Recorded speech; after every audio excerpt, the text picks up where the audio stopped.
So hello students, yesterday we studied the structure and functions of the election commission, right? Now we will see the process in which elections are conducted. Yesterday we studied in detail. The last point that we dealt was with to resolve disputes regarding or relating to elections, right? Now today we take up the topic on the process that is carried out to conduct elections. Like before elections are held, normally either the entire country, if it's the General Assembly elections, a review is taken, and as per the population, the country is divided into constituencies. Like in India, for example, the entire country is broken up into more than 540 plus constituencies right now, right? Now, in case a population increases in a particular area, then the constituencies are further broken down. So basically on the basis of population, constituencies are created, right? Even in the state elections, during the assembly elections, the entire state, like for example, if the elections are being conducted for the Maharashtra State Assembly, then the entire Maharashtra state is divided into small regions, right, based on population, and each region will have an elected representative from there who will be called the member of the Legislative Assembly, and that region will be known as a constituency. Like that, the entire state is divided into a number of constituencies. So now let us see the process. There is a flow chart which is showing you the process for the conduction of elections. First one is establishment of constituencies. So the first step is to determine the constituencies. So establishing the constituencies, then finalizing the voters list, nomination of, so they take a review of the voters list. If new voters are to be added, they add it down. After finalizing the number of constituencies, a review of the voters list is done. If names are to be added, time is given and new voters names are added. Then candidates have to file their nomination, that is, they have to give their personal information regarding everything, their education background, personal information, the amount of assets, movable and immovable, how much they have in their bank, etc. All has to be disclosed. So nomination of candidates and scrutiny.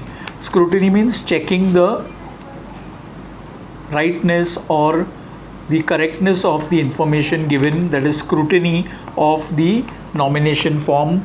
Then a few days before the elections are held, election campaigning takes place. They call it prachar, right? So just maybe a month before the elections or 1.5 months before that, the election campaigning begins, right, in different ways as per the code of conduct of elections, right? They are supposed to carry out the campaigning. So candidates along with their supporters, campaigning is done. Then actual voting is done on the date of voting phase wise. I told you elections are conducted in phases. So the date of voting is fixed and then voting is conducted. After the voting is conducted, then the counting takes place. Nowadays, voting is done by the electronic validating machine, the EVMs. Then the counting takes place. After the counting, results are declared and time is then given to raise disputes. Anybody has a complaint regarding unfair election practices, then that too is taken up with the election commission that is responsible for conducting the elections. Now, restructuring a constituency. The first step in the process of election, restructuring a constituency. The total number of members in the Lok Sabha is 543. How are these members elected, right? Every member represents a constituency. It means that in India there are 543 constituencies. Students, please remember this point. as per the latest textbook edition, right, the number of constituencies in India are 543, right. Creating constituencies is the responsible of the delimitation commission of the election commission. So within the election commission there is a body that has been created, or a committee that has been created, which is known as the delimitation commission. Now the delimitation commission's job is to basically have a review of the constituencies, right. They will take into account the population. Like for example, let us say you have the Kalyan Dombivli area, right. Right now it includes areas of Kalyan, Dombivli, I am told Titwala as well are included, right, as one constituency. Let us say for example, if the constituency's population is more, then it will be broken down into 2 or more constituencies depending on the size of the population, because the people require enough representation, right. So if a huge population is there, then a place which was originally having only one MLA or one member of parliament, they would be broken up, that region would be broken up into 2 constituencies, since the population has increased and representation needs to be given in a proper manner. So constituencies are created by the delimitation commission of the election commission, right. Then what is a code of conduct? I told you that during elections the candidates and their political parties have to follow a certain code of conduct. Now what is this code of conduct? Let us have a clear look. To ensure free and fair elections in India, you will be asked a question, students, on what is code of conduct, so pay careful attention to the answer, right. To ensure free and fair elections in India, the Election Commission has adopted several measures, and one such measure is framing of the code of conduct in order to ensure free and fair elections. In the last few decades, the Election Commission has used its power to control malpractices. Malpractices means unfair means, giving money to voters, trying to make them happy by distributing household items, giving them laptops, computers. It is against the code of conduct, and to control all these malpractices to influence voters, there is a code of conduct which has been created, right. So the code of conduct explains the rules that are to be followed by the government, political parties and voters before the elections and during the elections. So there are a set of rules that are framed that the government, because sometimes since the government is in power, right, basic elections are created to change the government, right. So the government in power can use its influence to try to gain the advantage of voters. So even these rules are applicable to the government. The government in this case also is under an obligation to follow the code of conduct set up by the Election Commission. So these code of conducts are to be followed by the government, the political parties, and even the voters before elections and during elections. So even the eligible voters are covered under the code of conduct. Even the government cannot violate rules, right? The government also cannot use its position as it is in power to violate any type of rules. They are also bound to follow the rules that are set up by the Election Commission, right? Due to strict observance of the code of conduct in the last few elections, common voters have now become confident because the elections are free and fair, right? Now, challenges in conducting free and fair elections. What are the challenges in conducting free and fair elections? If we take into account the size of our country and the number of voters, conducting elections is a big task. Yes, indeed, India has a huge population. So whether it is conducting the General Assembly elections to form the union government for the entire country.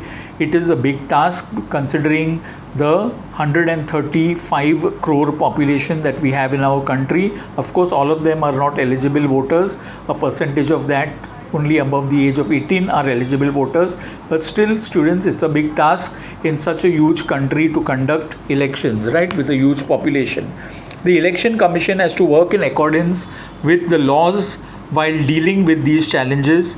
So some of the challenges in conducting free and fair elections are listed below. This can come as a question. What are the challenges faced by the Election Commission in conducting free and fair elections?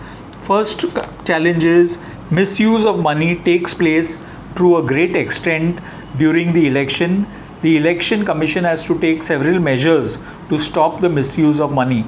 As I told you, sometimes political parties or candidates who are contesting the election, they try to influence the voters by giving them money, right? This you'll find normally in rural areas. They distribute money to every village household and they influence them to vote for their political party or to vote for them. So controlling this type of a malpractice is a big challenge for the Election Commission. Then many political parties give election tickets to candidates with criminal background. In our country, this is a very big practice that all of you know. I need not specify, you can get information on your own, right? So giving tickets to candidates with criminal background is another problem. Candidates with criminal background, they fight elections. If they win the election, only you can imagine what consequences will take place if you are having a representative with a criminal background. He or she would not work for your welfare, right? So many political parties give election tickets to candidates with criminal background. So this results in criminalization of politics. So what is criminalization of politics? Issuing tickets or allowing candidates with a criminal background, people who have been convicted, forget accused, convicted, it's already been proved that they are criminals. Giving such candidates tickets and trying to make them representatives of people is what is called as criminalization of politics, right? So this result not only results in criminalization of politics, but the Election Commission also faces problems in ensuring that these are conducted in a free and fair manner, because the people who are criminals will not adopt by fair means to win the elections that everybody is aware of, right? People with a criminal background can go to any extent to come to power. So it's a challenge for the Election Commission. Another challenge besides this, so the first challenge is use of money power. Second is the giving of tickets to criminals to contest the election. The third challenge is violence during election. It's a major problem. Almost every election or the other is marred by violence. Some violence or the other takes place. The extent of violence nowadays have increased significantly, right? During elections, all political parties should help the Election Commission to control this violence by maybe telling their party workers or to refrain from violent methods during elections. And the next one is the last challenge that we are discussing is to retain a continuing influence on politics. Leaders give election to their own relatives. This is called as family type of politics. You call it continuing anarchy. It's known as anarchy. The father is in politics, so you give the son the ticket. You are not giving a chance to other people who are interested in participating in politics on merit, right? You are favoring a family member by giving tickets to them. In our country, this also is happening without naming anybody. I think you can find out from your own, you know some names. You are all grown up now, so you know how family politics goes on, right? Then what are the electoral reforms? What are the electoral reforms? Before that, there is some box questions which I would read, right? Do you know these things are also to be read? At the time of preparing this box I'm talking about is on the page number 78 of your textbook, At the time of the first elections, preparing the voters list was a challenging task. As many people were illiterate, the special procedure of voting was used during election. At that time, they used to use ballot boxes, right? 20 lakh steel boxes were used. Election symbols were stuck on these boxes. The voters were given blank papers, and you have to put the blank paper after stamping on a particular. You have a blank paper with various signs on them. You'll have the lotus, you'll have maybe the tiger, or you have the engine, and so many symbols of the party. You know which symbol belongs to which party. You are supposed to put a stamp on that. In fact, in one such election years ago, I had voted and I saw the ballot paper. It's known as a ballot paper, where you have a number of symbols. You are supposed to put a stamp on them. But now it is, you have a machine, and with the machine there's a code for each party with their symbols. You press the button and your vote gets registered. So nowadays things are changing, science and technology students, right? So electoral reforms. Elections is a continuous process. The future of democracy depends on elections. Electoral process. Now, electoral reforms means what are the changes taking place in electoral reforms. I told you change is a law of nature, right? And changes are going to take place as per the need of the situation. If the situation demands and times demand a change, so there is a change. Electoral reforms. Election is a continuous process. The future of democracy depends on elections. Electoral process becomes reliable if elections process gets improved. Some reforms are suggested below. So this also can come in the form of a question. What are some of the electoral reforms that are suggested or have been done? The first one is to increase participation of women in politics. We learnt in the first chapter itself that provisions are made in the constitution to increase the participation of women. Originally it was 33%. Some states in assembly elections, they have taken the step of reserving, let us say if 250 seats are there for the Maharashtra State Assembly, then 125 are going to be reserved for women candidates to contest the elections, right? So to increase the participation of women in politics, political parties should give 50% candidature to women, right? So 50% candidature to women candidates and try to ensure that they get elected. So political parties should consider giving the tickets to women candidates in reserved. Sometimes constituencies are reserved for women candidates only. No male will be allowed to contest from that constituency. So accordingly, political parties give tickets to female candidates so that their participation in the assembly or in the parliament increases. Now, political, that's the first electoral reform, reservation, increasing the participation of women by increasing the reservation from 33 to 50%. That's one reform. Then political parties should not give candidature to candidates having criminal background. Very good. It's a very important reform. If not carried out, it needs to be carried out immediately. We need we need good leaders, good representatives, and so criminalization of politics should be done away with by giving tickets only to those candidates who have a very clean background. Educated, literate people are required to be our representatives and our voice. We cannot have criminals and illiterate people to work on, and we cannot expect them to work for our welfare and on our behalf, right? So the very important reform is to do away with criminalization of politics. Then the government should take care of expenses during election.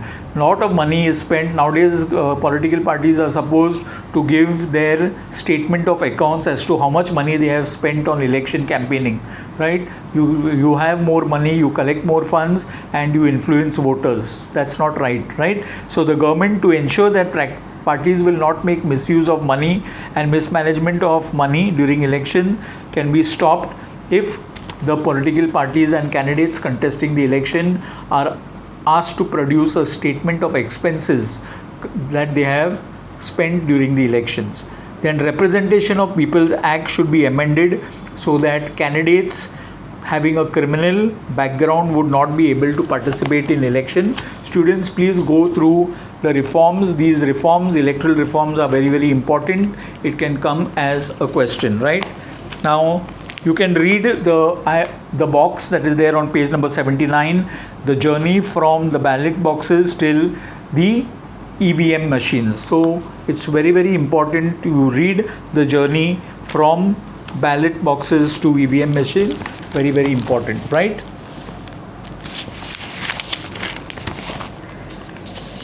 Now let us understand some very important terms that are there. I have myself been using the terms while talking to you. What are general elections? The elections conducted for the representation in the Lok Sabha. That means during general elections you are electing a member of parliament. To which house of the parliament? To the Lok Sabha, right? You know the parliament has two houses, the Lok Sabha and the Rajya Sabha. But when you participate as an adult voter in the election, you are electing a member to the Lok Sabha, not to the Rajya Sabha. They are indirectly elected. Members of the Rajya Sabha are elected by our elected representatives, not by us directly, right? So general elections are elections held to elect members to the Lok Sabha, right? They are called general election. Mid-term elections, if the government loses a majority, sometimes it happens the government which has been formed with the support of other parties, if one party has withdrawn support and they become a minority, then re-elections will have to be completed. So if the elected government loses its majority before completing its term is, the term of the governments are 5 years. So before completing their term, if a government loses majority, or if the parties of the coalition is Gathbandhan, they call it very famous word nowadays, you keep on using this. Gathbandhan is very, very popular in Indian politics. It's called as coalition politics. So if one of the political parties drops out or withdraws their support, then the government loses its majority in the parliament or in the assembly, and in that case, since they have lost majority support, it will not be possible for the government to continue, and in this case, mid-term elections are held. Then you have by-elections. Now, if an elected member representative of the Lok Sabha, Vidhan Sabha or local self-government resigns. Now, conducting midterm elections is related to the government in power losing its majority, either because of withdrawal of support from its supporters or supporting political parties. But by-elections are normally conducted when an elected member of parliament, member of the state assembly or state legislative assembly, or member of maybe a municipal corporation, your corporator, somebody resigns or somebody unfortunately expires or dies, then the constituency has no representative at that time. By-elections are held in such cases, right? Now, students, with this I have completed the topic on the electoral process. I hope my explanation to you has been useful. For that purpose, I always refer to the book so that we don't miss out some important points, because ultimately you are going to be asked some important points from the book itself. In order to stick to the syllabus and the portion, I make use of the textbook now. So students, having completed this, I require you to look at the box. If you have any box questions, please attempt to answer them. Otherwise, complete all the exercise questions, answer all the exercise questions. Again, I tell you, if you have difficulty in answering any exercise question, not only in this subject, other subjects, students, please put it on WhatsApp. I will go through it and I will solve your doubt. Till then, students, take care, stay safe, bye, and thank you all of you.